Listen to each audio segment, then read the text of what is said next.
I effed up by giving my old sports car to my stepson, instead of my actual son who wanted it since he was a child. I've been a car mechanic since the age of 19 and I have my own garage. Throughout my entire life, I've always had a black Chevrolet Chevelle SS.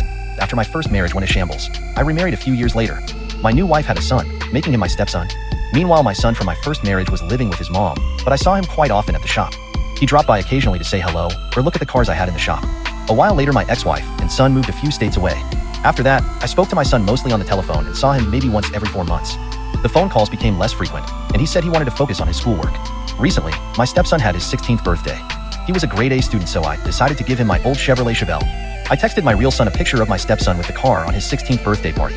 My son texted me back with, "Is this a joke?" I texted him back with, "No, why?"